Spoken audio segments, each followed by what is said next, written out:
welcome back to another episode of the Battle Inside podcast. My name is Chris America. I am your host for the day and for always on this show. Today is June the 5th. I think it's a Wednesday. Yeah, pretty sure it's a Wednesday. Wednesday, June the 5th, 2019. Tomorrow will mark the 2-month-anniversary, I don't know. 2 months since I last contemplated seriously taking my own life. It's been quite the 2 months ever since. So let's start things off with, I'm not a doctor, not an expert, not anything. If you can't tell my voice, I am going through a big battle of depression. Kind of don't even really feel like doing the show, but I know I'm not going to have time for another week, most likely, to do another show. And the show is supposed to be showing you behind the curtain of somebody who's depressed and suffers mental illness and has anxiety. And this last week, for really no particular reason, usually I give an update. Really nothing big, major has happened. I haven't talked to the soon-to-be ex, or the ex, whatever you want to call her, in over a week since my last episode, or since before my last episode. Just kind of been going through the motions. Went over to the new area of my job. That's been okay. I'm enjoying it. It's good, but because I'm going through a wave of depression most days, not enjoying it as much as I can or I want to. I feel like I'm stuck in Groundhog's Day recently. Like all my days just kind of repeat itself. I wake up, I feel pretty energized for the Scout Team radio show every morning from 6 to 7 on 12ouncesportsradio.com. Shameless plug. Yes, I do another show that's sports only outside of this one. And so I'd feel good doing that show kind of because I get to be Chris America. Fun, happy, energetic guy. And then once the show's over, kind of the wave of depression comes back. And then I go to work, and I have to do stuff in an office. And while I'm in the office, a wave of anxiety happens. And the loop has been playing every single morning. Different variations of it. If you're new to the show, this is the first time you've listened. I am currently going through a divorce. And when I say the loop, it's basically the timeline of events from start to finish, from when I found things out that led to other things, that led to other things, that led to other things, that led to her to say, I'm done. I'm not happy with you. You don't make me happy. You have no motivation. You have no drive. You're messy. You're this, you're that. You're never going to be successful. So I'm out. I'm done. I'm not happy with you. You don't make me happy, and I'm out. And it plays over and over and over again. And I've contemplated a lot this week about finally explaining on this show what the loop is and what the chain of events are. And I decided that I will do it, but I'm not going to do it this episode. One, I don't know that I can do it yet without flinging mud. And by that I mean, like, what I want to do when I finally say it on the microphone is I want to just say, these are the facts. These are the things that occurred. These are the things that were said. These were the actions that were taken. These are the things that were done. And these are the people who did them. And I want to be able to just say it just like that. If you couldn't tell, just me talking about the way she talked to me after she said she was done and the things that she said. Like, just that simple thing, I'm still not at a place where my anxiety just doesn't take over. So there's no way I can share the loop on a microphone without my anxiety taking over. And I've already had one episode 2 or 3 episodes ago where my anxiety took over and I just went on a long rant about kids and divorce and everything else. And I felt like it didn't help anybody at all. I don't know. These last few episodes, I feel like I've let you guys down, or maybe that's just in my head and my depression.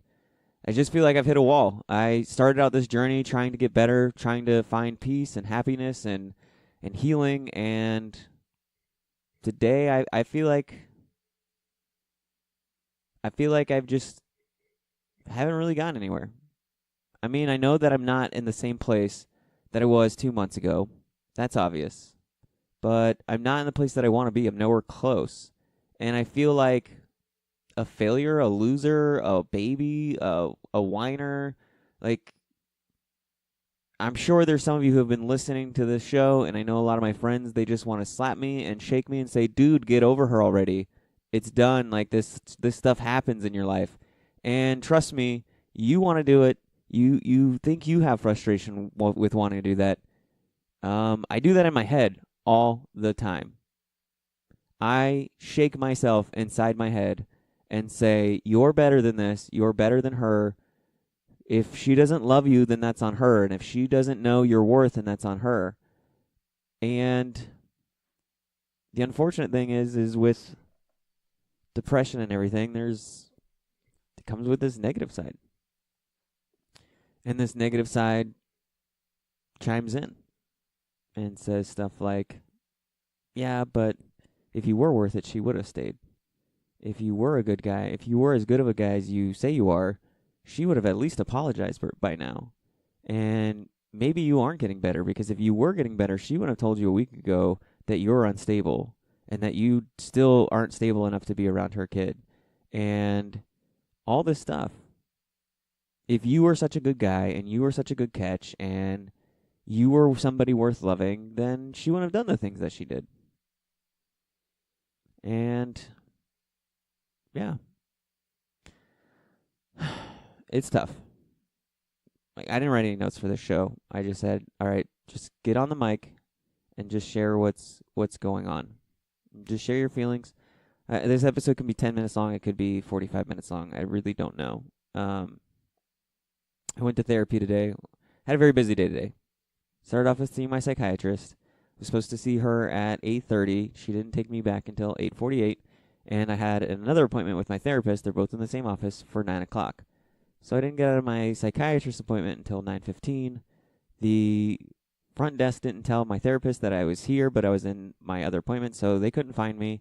And she's calling me, leaving me voicemails, and then I finally got out from the psychiatrist. The psychiatrist is going to put me on a new med. It's called Vibrid. I guess it's a new thing that's come out for antidepressants. So I'm getting off the Zoloft, going on the Vibrid. Hopefully that helps.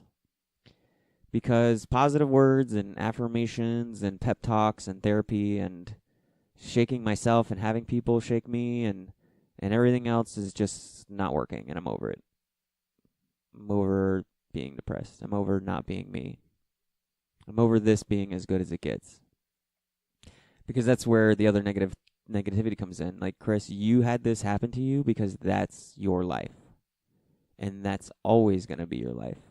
You're always going to think that you have something good, and then it blows up in your face, and you don't get the thing that you want. That's what it is. Another thing that happened this week is I put an offer in on a really nice house. Another person bid $9,000 over asking price, and so I bowed out gracefully. Said I'm not going to get in a bidding war for this.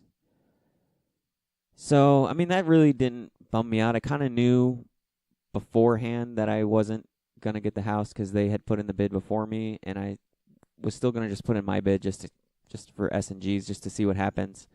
So I wasn't really disappointed. I kind of went into it knowing I wasn't going to get it. It would have been nice. It was a really nice house. It was right down the street from my mom, so she'd be able to help me out with my son, getting him to school in the morning since I have to work early and can't get him there, since I lost that support too. That was something that my ex helped me out with a lot, or the fact that we lived in the school area where he could bust into school. So yeah, just trying to figure that out. I'm at a loss, guys. That's what I told my therapist today. This is where I usually get to when I go through things like this, is I get to this state where I'm not really suicidal. I'm not really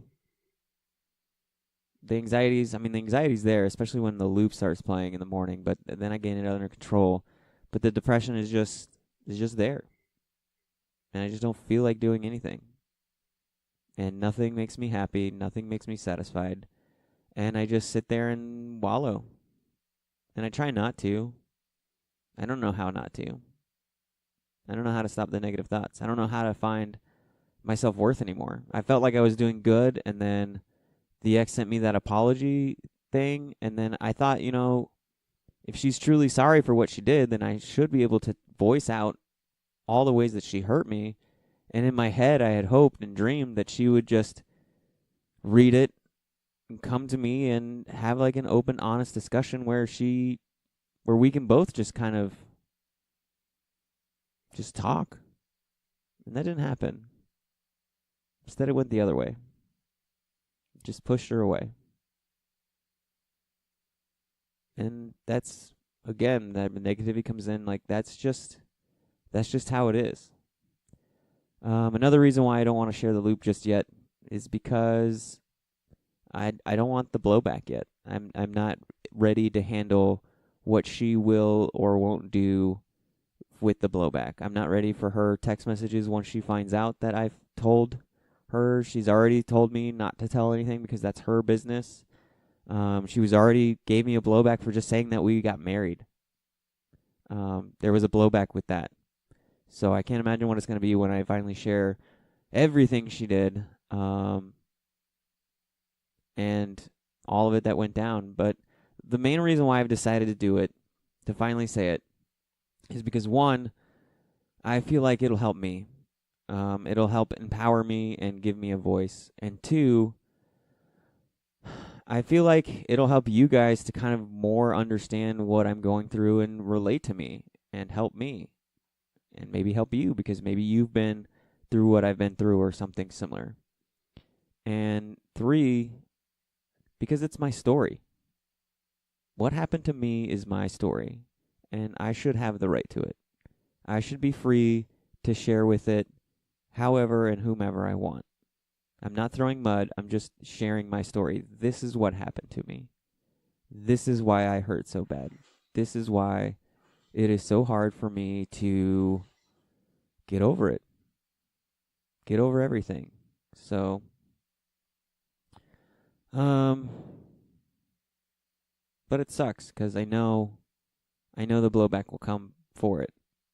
And it seems unfair to me because you victimized me once and now you want to victimize me for standing up for myself and voicing myself. That's happened to me before in my life, and I'll get into that one day. One day I'll get into that. How one time I voiced out something that hurt me, and I got a severe blowback for it, and that sucked. And I don't really want that again. I'm not bringing that up to like open up old wounds or anything. It's just kind of I'm just mentioning that I've been there before, and I'm just not ready to handle doing it again. I'm just not. And so, sorry. So like I said, I don't know where to go with this episode. I feel kind of crappy that I'm still here. Crappy that I'm still wishing I could have the apology. Crappy that I can't accept that I'm never going to get it. Crappy that I can't accept what she did to me. I can't accept losing her son in my life. I can't accept my son hurting. I can't accept anything. And that I can't forgive her without her apology. And that I'm still a prisoner to the loop. But I guess this is what dealing with mental illness is. I wish I didn't have it. I wish I was that person that has things like this happen to them and they get down for a little bit and then they quote unquote grab themselves by the bootstraps and pick themselves up and go about life all hunky dory. Trust me, I'm trying. I'm doing everything I can. And then some. And I'm still here. And I don't know when it's going to end, when it's going to stop, or if it's ever going to stop. I feel like I tell myself, hey, things are going to get better, and I believe things will get better. Then I'll just repeat the cycle, Groundhog's Day. I feel like I'll get with somebody else again, things will be great, and then somewhere down the line, I'll just end up right back here. And that's also led to me to build my walls again.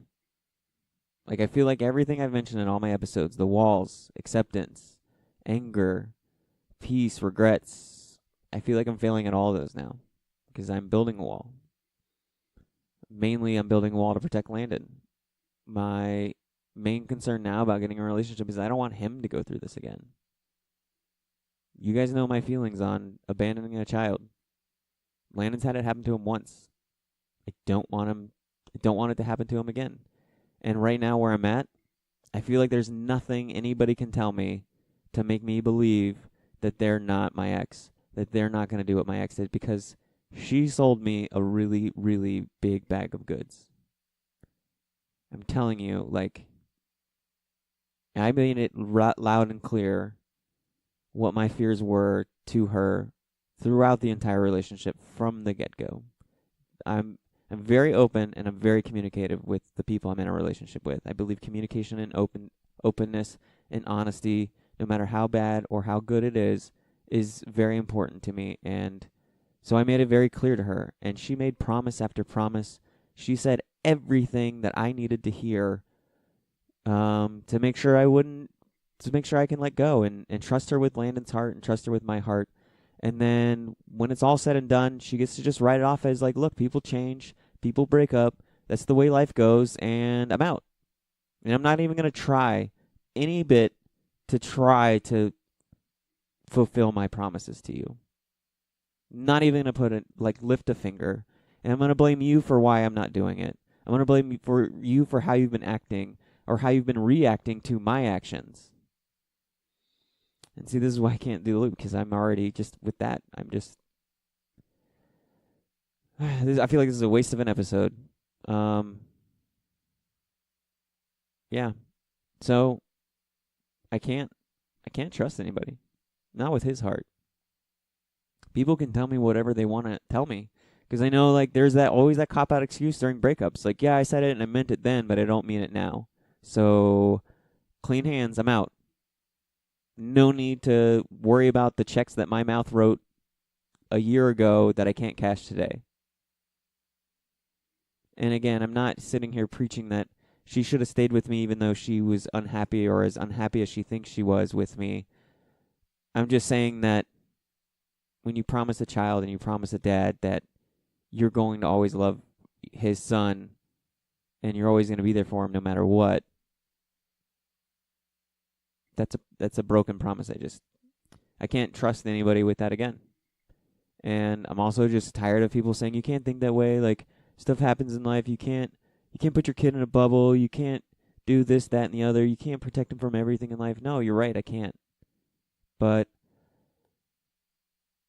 little America having abandonment issues is something I can prevent and something I can protect him from and something that he needs to be protected from. This isn't something that every kid needs to go through. Every kid needs to go through a breakup with his own girlfriend or her own boyfriend. Every kid needs to go through that heartache. Every kid needs to fall and bruise themselves. Every kid needs to touch the stove to learn it's hot. There's lots of pain that every kid needs to go through to help them grow and mature and discover themselves. But the one pain, or one of the many pains that a kid doesn't need to go through and shouldn't ever go through, and no person should ever want to put that kid through that, is abandonment, is parental abandonment. And I don't care if she's her biological mom or not. I don't care if Landon has me and his mom. Yes, he has those things, and those things are great, and they're going to help him a lot in the long run, but it doesn't change the fact that he had somebody come into his life and abandon him. And I'm just not ever, where I'm at right now, I'm just never going to trust somebody with that, not until he's older. Landon was entered into that relationship because of my choices. He had no choice in the matter of her coming into his life. He had no choice in the matter of her moving in with me or him or her moving in with us. He had no choice in us deciding to become a family and grow that family together. And then he certainly didn't have any choice of that family ending. Only one person made that choice, and she got to make it for 3 other people. Without regard to those 3 other people, without care to those 3 other people, all she worried about was herself. And she could tell you that it was for the best for her and for her son and blah, blah, blah, blah, but really it was just her decision and her decision alone, with really no thought, no help from counseling or anything else like that. It was just, hey, I talked to my friend and I talked to this guy, and so I'm out. And again, that's why I can't share the loop now, because that's not entirely accurate. I mean, I can give you more of a synopsis, but I guess I'll just end the show, because I'm really spinning my wheels here. I don't know. Maybe I should just stop doing the show, because I'm not good enough to do this show. I'm not strong enough to do a show like this. I set this show out to help me and to help other people, and I don't know how I can help people when I can't help myself.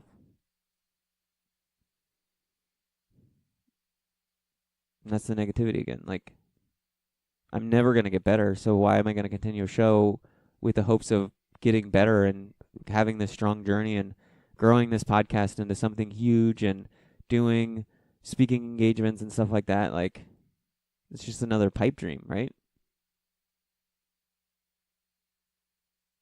That's what that negativity sounds like. So, well, I'm probably not going to stop the show. I have to continue. I have to press on. I am going to press on. Even though you heard all that negativity, I'm going to keep pressing on. Even though I don't feel like pressing on, even though I feel like giving up on everything, and I just want to go back to my old ways of just shoving things down, ignoring them until they become a problem again, and then restarting the process over. I'm not going to do that. I'm still going to go to therapy. I'm still going to take my medications. I'm still going to bust my ass trying to get better. It's just, that's where I am today, guys. This is just what depression sounds like. Another thing that happened today, I went to a networking event, lunch networking thing, to try to hopefully gain more listeners to this show and to Scout Team Radio. And I talked a lot about the stigma and how I'm easily able to share my things over the microphone. But man, getting up in front of those people to introduce myself and tell them what my podcast was about, I felt so anxious and sick to my stomach and just did not want to do it. I felt ashamed.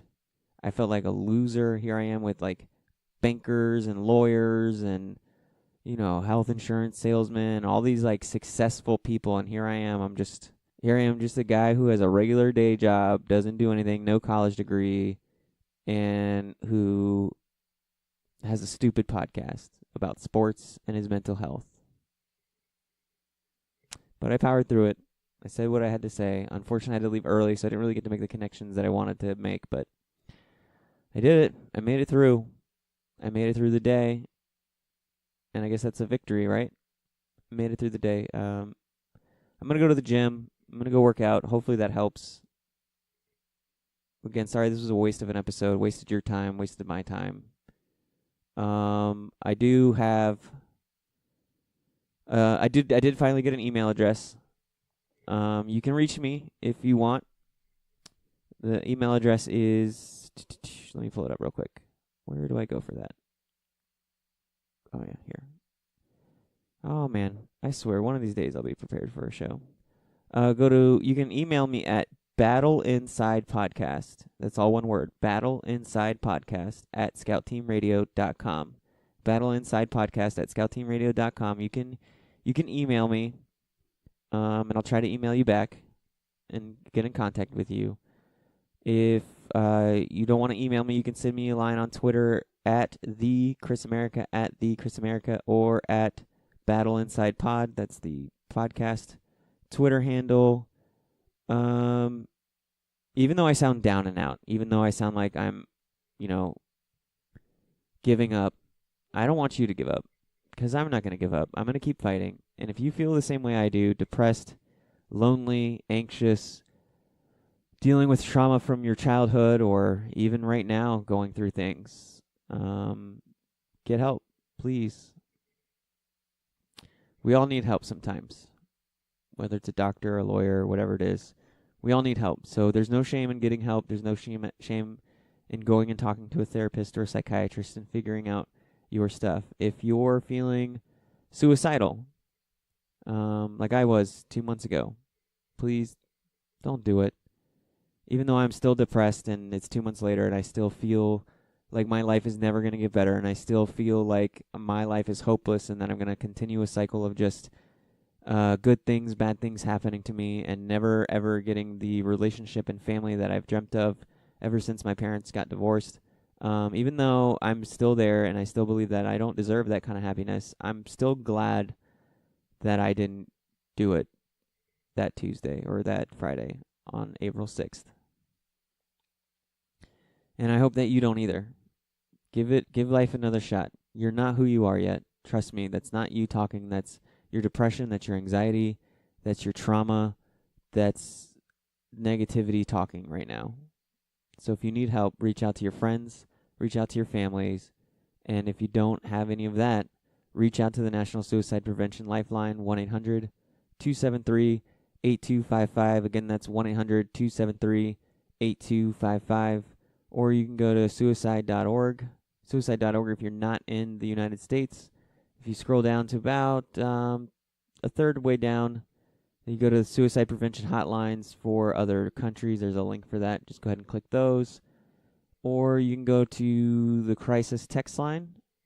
Text home to, I believe it's 741-741. Waiting for it to load.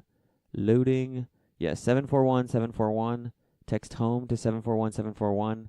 And I'm glad that this isn't 1998 because it would have taken 5 years for dial-up to load up that website. Or, like I said, you can reach out to me, Battle Inside Podcast at scoutteamradio.com, Battle Inside Podcast at scoutteamradio.com, or on Twitter at the Chris America. I wish I had a better episode. I feel like these last few episodes I've just not been anywhere. I've just been kind of blah, kind of out of it. Wish I had better news, wish I had better peace and better advice, but I'm all out for now. Hopefully I find it sometime soon. I'm kind of ready for it. But thank you for listening. Oh, one more thing. Before I forget, I did create a tab where you can find all of my episodes. So if this is your first episode and you want to go back to the very beginning, go to scoutteamradio.com, scoutteamradio.com, click the Battle Inside tab on the menu, and you'll see all now 11 episodes in. They're all in order. You can just click on each one and listen 1 through 11. Please go back and do that. Follow me all the way from my suicide contemplation to today. There are some very, very bad lows. There are some ups. I'm telling you, I'm not always like this on the show. There are some ups. There are some moments of clarity. I just don't have it right now, and I apologize. So hopefully the new medication helps. Hopefully me just continuing to battle on helps. And I'll see you on the other side. So just go to Battle Inside tab on scoutteamradio.com. Click the Battle Inside tab, and you can find all the episodes there. So without further ado, that's the end of the show. Yeah, I'm just waiting for... Yeah, here we go. There's the cheery music. I'm out. I'm going to go work out. Hopefully, I'll have a better episode next time. Sorry again, guys. Peace.